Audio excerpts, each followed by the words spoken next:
네, 말씀으로 돌아가 보겠습니다. 지난주에는 어디에 관해서 말씀 전했는지 기억하십니까? 지난주.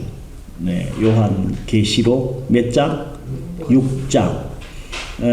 요한계시록 6장의 핵심 내용이 뭐였어요? 하나님의 재앙이 시작이 됐죠.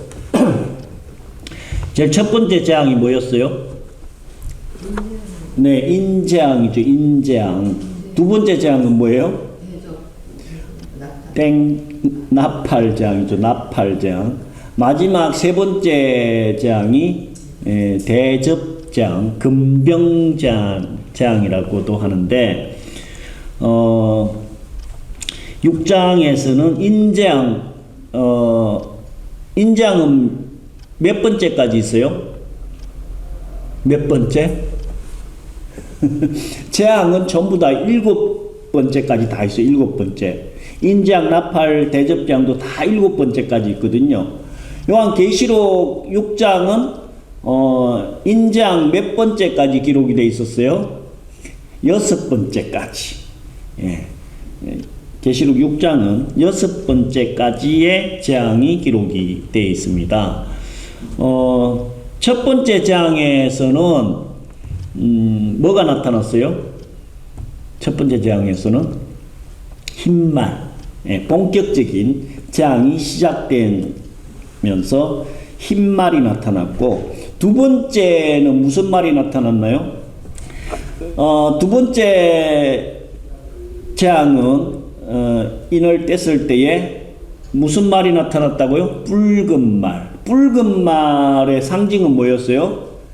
피를 많이 흘리는 전쟁이 일어난다고. 두 번째 인을 뗄 때. 그리고 세 번째는 무슨 말? 검정색 말. 이 검정색 말은 경제적인 어려움, 기근이 온다. 라고 말씀 주셨고, 네 번째는 청황색 말. 청황색 말은 무슨 색깔하고 비슷하다 그랬어요? 무슨 색깔? 시체 색깔, 시체. 그래서 우리 인류의 4분의 1이 시체로 변할 거다. 어마어마한 숫자입니다. 지금 우리 인류가 인구가 얼마나 돼요? 80억이거든요. 80억. 80억의 4분의 1이면 20억이에요. 뒤에 또 나팔재앙, 대접재앙 때에 또 3분의 1이 또 죽거든요. 마지막 때는 이 정말 살아있는 것 자체가 기적일 수 있어요. 엄청 처참한 말로가, 징계가 준비가 되어 있어요.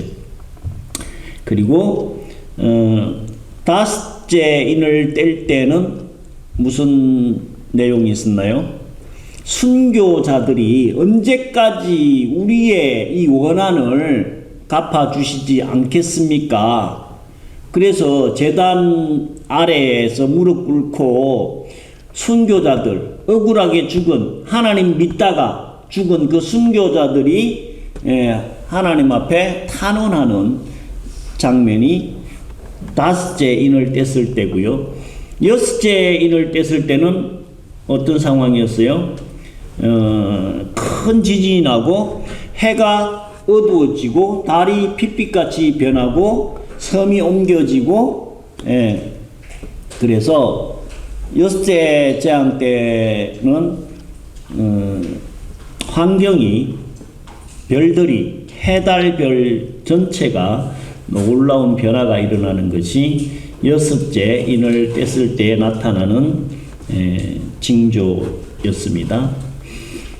그래서 오늘 지난주에 요엘서까지 보려고 하다가 시간이 부족해가지고 요엘서는 못 봤죠. 아예 언급도 제대로 못했는데, 오늘은 이 요엘서 중심으로 해서 좀 계시록 6장하고 연결해가지고 말씀을 좀 전해볼까 합니다.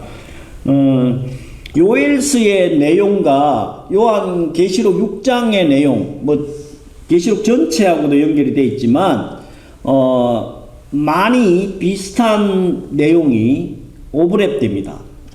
중첩된다라고 볼 수가 있는데, 그래서 이 요엘서는 구약의 요한계시록이다. 지금 우리가 요엘서 2장을 1절부터 마지막 끝절까지 다 읽었잖아요.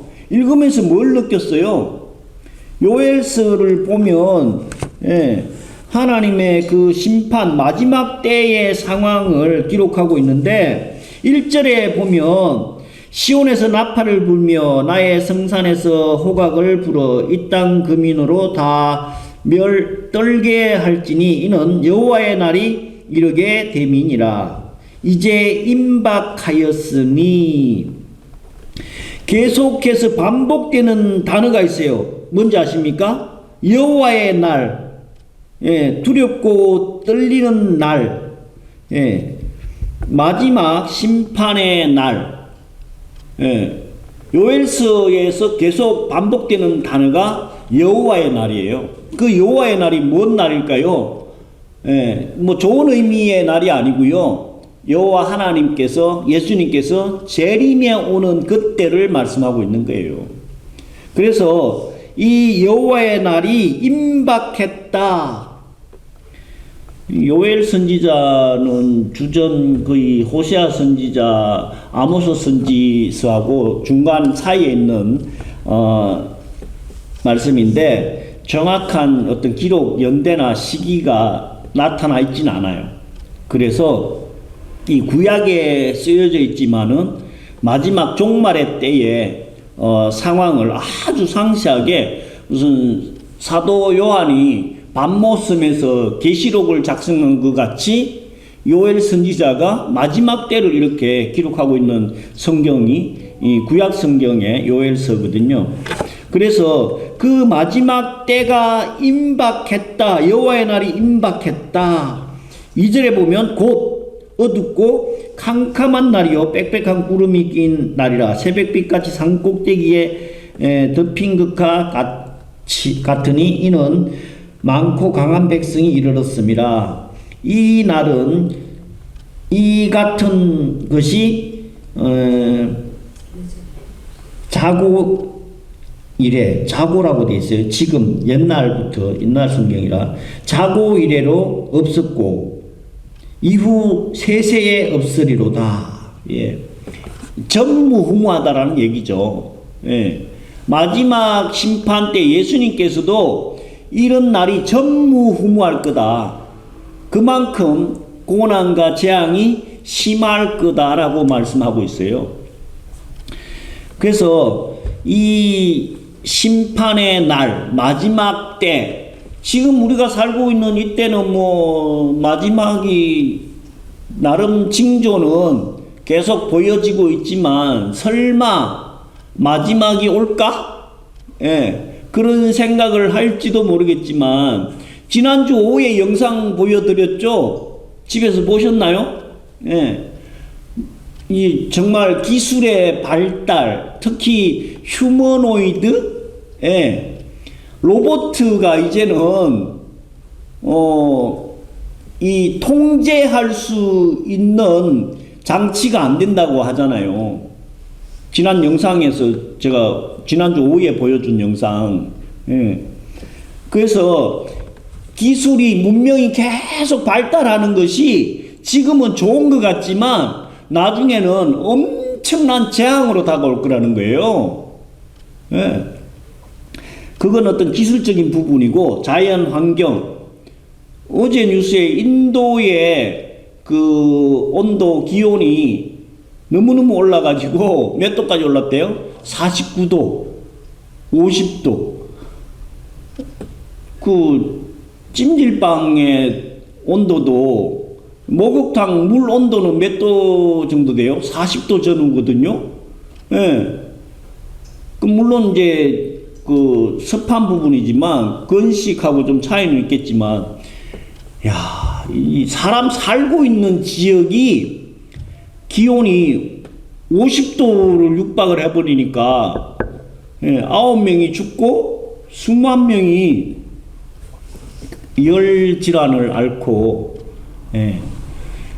이런 마지막 때가 되면 처처의 자연재해는 기본으로 일어난다고 했거든요. 그래서 요엘 선지자가 전무후무하게 이런 재앙이 없을 것이다 라고 말씀하고 있어요. 그래서 이 요엘 선지자가 강조하는 말씀이 뭡니까?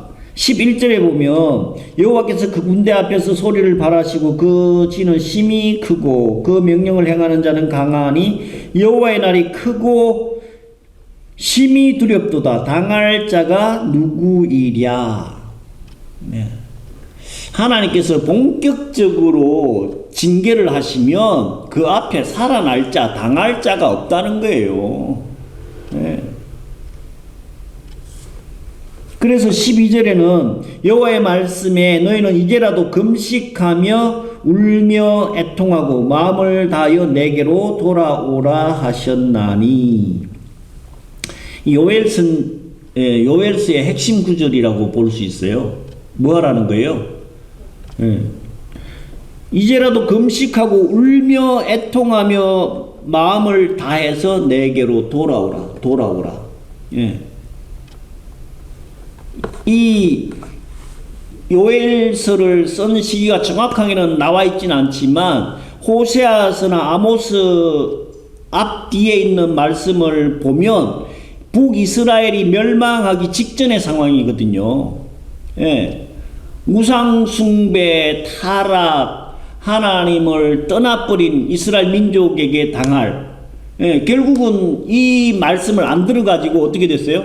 아수르 제국에 그냥 멸망해버렸어요. 그 뭐 처자식이고 남자들이며 전부 다 포로로 끌려가고 죽고, 처참한 말로를 경험하잖아요. 그러니까 요엘 선지자를 통해 가지고 다시 한번 또 호소하는 거예요. 뭐 하라고? 돌아오라는 거예요. 돌아오되 13절에 너희는 옷을 찢지 말고 마음을 찢고 너희 하나님 여호와께로 돌아올지어다. 또 강조하잖아요.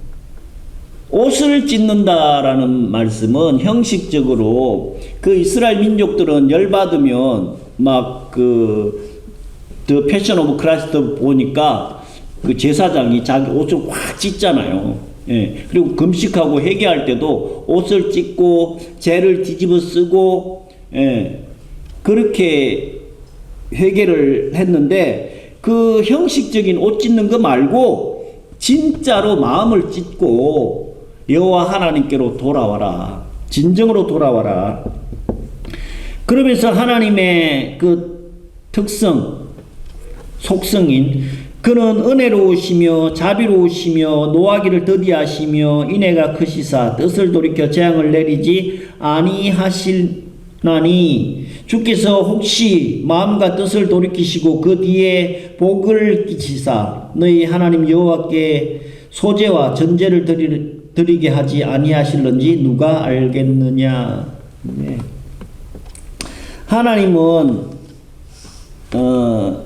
하나님의 인내력은 정말 대단하신 것 같아요. 은혜로우시며 자비로우시며 불쌍히 여긴다는 거죠. 노하기를 더디하시며. 하나님의 인내력은 우리 인간들이 상상하는 그 이상인 것 같아요. 우리 막 조금만 기분 나빠도 바로 순식간에 날려버리잖아요. 1분 1초도 잘 못 참잖아. 특히 내가 갑의 위치에 있을 때 을의 위치에 있는 사람이 잘못했다. 이건 뭐 끝나는 거지. 대한항공 그 아줌마 보셨잖아, 옛날 뉴스에. 저 사모님. 갑의 위치에 있으니까 1분 1초도 안 참아. 감히 나한테.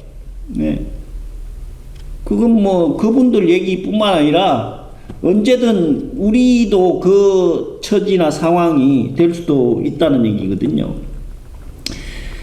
그런데 하나님은 은혜로우시고 자비로우시고 노하기를 더디하시고 이내가 크시사 뜻을 돌이켜 재앙을 내리지 아니하시나니. 우리가 잘못한 대로 아까 회개 기도할 때도 했지만 우리가 잘못한 그거를 하나하나 징계를 하시고 심판하신다면 이 땅에 지금 살아있을 인간이 몇 명이나 있을까? 뭐 세상 사람은 빼놔놓고 교인들 속에도 하나님께서 지금도 기다리고 계시잖아요. 계시록 6장에도 하나님의 그 진노가 인떼심이 그 5번째 인을 뗐을 때에 순교자들이 언제까지 우리의 원통함을 풀어주지 않겠습니까? 할 때에 하나님께서 뭐라고 말씀하십니까?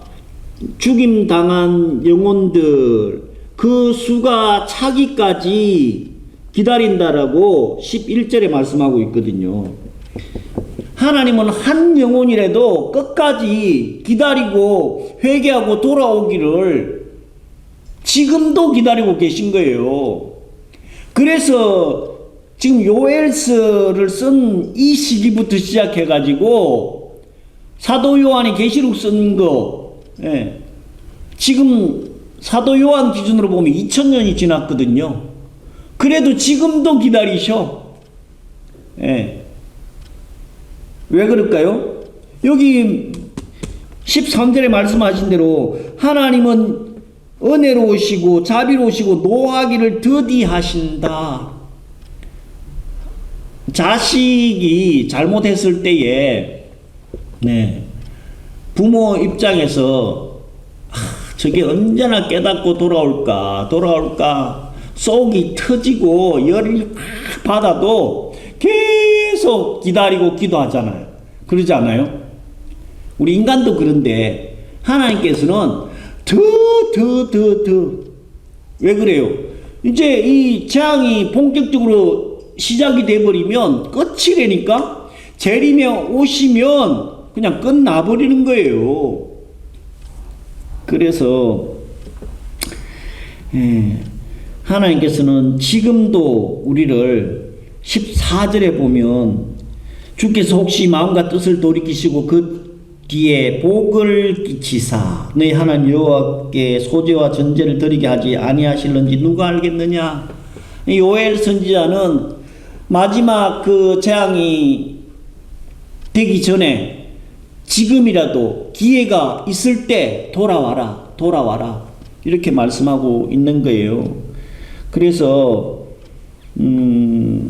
하나님의 그 긍휼하심과 인애가 노하기를 더디하심이 끝이 없다. 그래서 18절에 보면 그때 여호와께서 자기 땅을 위하여 중심이 뜨거우시며 그 백성을 긍휼히 여기시느니라. 하나님의 그 긍휼과 자비하심은 하나님의 백성들로 인해서 욕을 당하지 않게 하실 것이고 19절에 20절은 내가 북편 군대를 너에게서 멀리 떠나가게 하며 메마르고 적막한 땅에서 쫓아내리니 그 앞에 군대는 동해로 그 후에 군대는 서해로 돌아갈 것이다. 6장 두 번째 인을 뗐을 때에는 붉은 말이 나타나서 피바다가 된다고 했거든요. 붉은 말은 전쟁을 상징한다고 했거든요. 그 마지막 때에 재앙이 있을 때에 하나님께서는 그 군대들을 물리치신다는 거예요. 누구를 위해서? 하나님의 백성들을 보호하기 위해서, 한 영혼이라도 구원하기 위해서는 하나님께서 그 적 그리스도도 다 물리치는 작업을 하고 계신다라고 요엘 선지자는 말씀을 하고 있어요. 그래서 21절에 보면 땅이여 두려워하지 말고 기뻐하며 즐거워할지어다 여호와께서 큰 일을 행하셨음이로다. 재앙이 시작되더라도 하나님의 백성들은 두려워할 것도 없고 떨 것도 없다. 왜 그래요? 하나님께서 지키시고 보호하신다. 마지막 때에 그 적 그리스도가 뒤에 이제 나오겠지만은 적 그리스도가 나타나고 군대들이 하나님의 백성들을 괴롭히더라도 두려워하지 말고 떨지 말라고 요엘 선지자는 말씀하고 있어요. 왜? 하나님께서 지키시고 보호할 것이고 이른 비와 늦은 비로 우리를 먹이시고 입히실 것이다. 23절의 말씀이죠. 그래서 이 마지막 때에 그 재앙 때에도 하나님께서는 자기의 백성들은 끝까지 지키시고 보호하실 것이다 라고 약속을 하고 있어요. 24절에는 마당에는 밀이 가득하고 독에는 새 포도주와 기름이 넘치리라. 금정색 세 번째 인을 뗐을 때의 재앙은 금정색 말인데 금정색 말이 상징하는 건 뭐라고 했어요? 기근이거든요. 경제적인 기근이 온다라고. 그래서 밀 한 대에 한 데나리온이 들어갈 거다라고 말씀을 하셨거든요. 그만큼 경제적인 기근이나 어려움이 오더라도 하나님께서는 요엘 선지자를 통해서 지키시고 보호하시고 이른 비와 늦은 비, 마당에는 밀이 가득하고 독에는 새 포도주가 기름이 넘칠 것이다. 그래서 26절에 너희는 먹되 풍족히 먹고 너희는 기이한 대적 이 눈이 자꾸 잘 안 보여가지고 큰일 났네. 이 형광펜으로 저 빨간색을 칠해놨더니 더 잘 안 보이네. 누가 26절 한번 읽어봐 주실래요? 26절 요엘서 26절 너희는 먹되 풍족히 먹고 너희에게 놀라운 일을 행하신 너희 하나님 여호와의 이름을 찬송할 것이라. 내 백성이 영원히 수치를 당하지 아니하리로다. 네, 아멘. 옛날 성경은 기이한 일이라고 했는데 지금은 놀라운 일이라고 바꿔놨죠.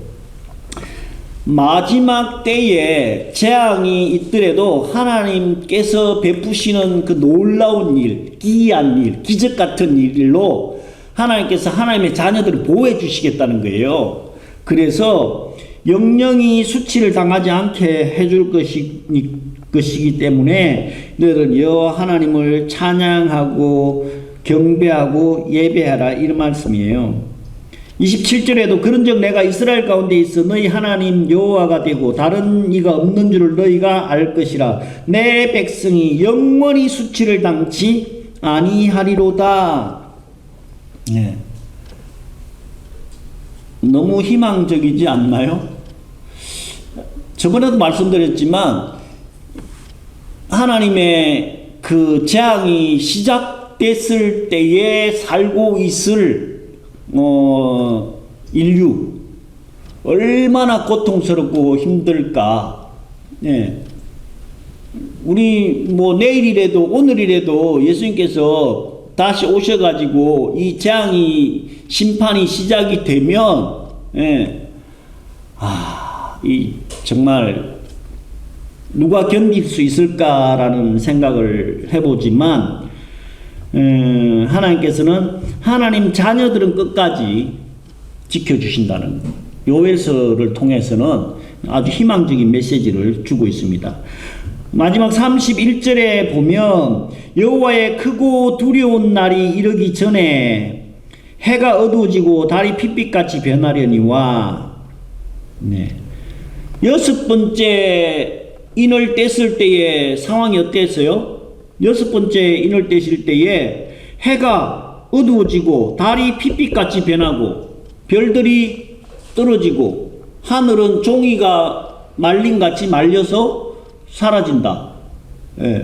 지금 요엘 선지자가 한 700년 후에 사도 요한이 밤모섬에서 본 그 상황을 700년 전에 지금 또 이야기를 하고 있는 거예요.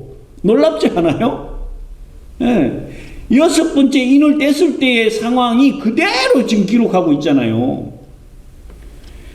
여호와의 크고 두려운 날이 이르기 전에 해가 어두워지고 달이 핏빛같이 변하려니와 32절 누구든지 여호와의 이름을 부르는 자는 구원을 얻으리니 이는 나 여호와의 말대로 시온산과 예루살렘에서 피할 자가 있을 것이며 남은 자 중에 나 여호와의 부름을 받을 자가 있을 것임이니라.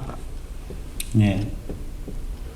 분명히 시온산, 예루살렘, 전 세계 모든 곳에 하나님의 심판이, 재앙이 시작이 될 겁니다. 그때에 하나님의 백성들, 하나님의 자녀들은 여호와의 크고 두려운 날이 이르기 전에 해가 어두워지고 달이 핏빛같이 변하려니와 누구든지 여호와의 이름을 부르는 자는 구원을 받는다는 거예요. 천국 영생, 들림 받고 휴거돼서 하나님의 나라에 입성하게 된다는 희망적인 메시지예요. 그래서 이 요엘 선지자를 통해 가지고 강조하고 있는 메시지, 핵심 메시지는 뭐라고요? 아까 12절 너희는 이제라도 금식하며 울며 애통하며 마음을 다하여 내게로 돌아와라. 옷을 찢지 말고 마음을 찢고 여호와 하나님께로 돌아와라. 회개하면서 돌아오라는 거예요. 돌아오면 언제든 하나님께서는 기회를 주신다는 거예요. 아직까지 우리에게도 똑같은 기회가 있어요. 세상 사람들은 지금 마지막 때를 살면서도 노아의 때와 같이 시집가고 장가가고 먹고 즐기고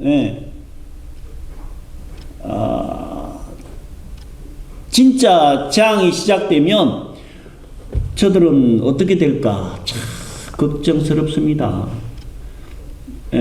모르는 게 약이라는 말이 맞을 수도 있어요. 아는 게 병이라고도 할 수 있는데, 그렇다고 해서 뭐 우리가 인식 못하고 인정 안 한다고 해서 예수님께서 재앙을 마지막 재림을 안 하실 게 아니거든요. 그래서 요엘 선지자를 통해 가지고 전하는 여호와께로 돌아와라, 돌아와라. 이 메시지를 잘 받아서 우리가 기회 아직 있을 때에 여호와의 날이 이르기 전에 통해 자복하며 금식하며 마음을 찢고 여호와 하나님께로 돌아와서 하나님 다시 오실 그날을 기쁨으로 맞이하는 저와 여러분 되시기를 예수 그리스도로 간절히 축원드립니다. 기도합니다. 주님 감사합니다. 아버지 하나님께서는 직접 말씀 주셨고 요엘 선지자를 통하여서 또한 사도 요한을 통하여서 다니엘 선지자를 통하여서 수많은 하나님의 선지자를 통하여서 마지막 때가 재림의 때가 여호와의 크고 두려운 날이 있을 것이라고 말씀하고 계십니다. 그런데 아직까지도 하나님을 믿노라고 하는 사람마저도 아버지 하나님의 재림을 믿지 않는 영혼들도 있습니다. 주여 그날이 속히 올 것이고 임박했다라고 요엘 선지자는 말씀하고 있사오니 아버지 하나님 여기 머리 숙인 하나님의 귀한 자녀들 아버지 하나님의 그 다시 오심을 믿고 기다리며 아버지 하나님을 기쁨으로 맞이할 수 있는 믿음의 등불을 잘 준비하고 예비할 수 있는 하나님의 자녀들 삼아 주시옵기를 간절히 바라고 원하오며 우리 주 예수 이름으로 감사하며 기도 올리옵나이다. 아멘.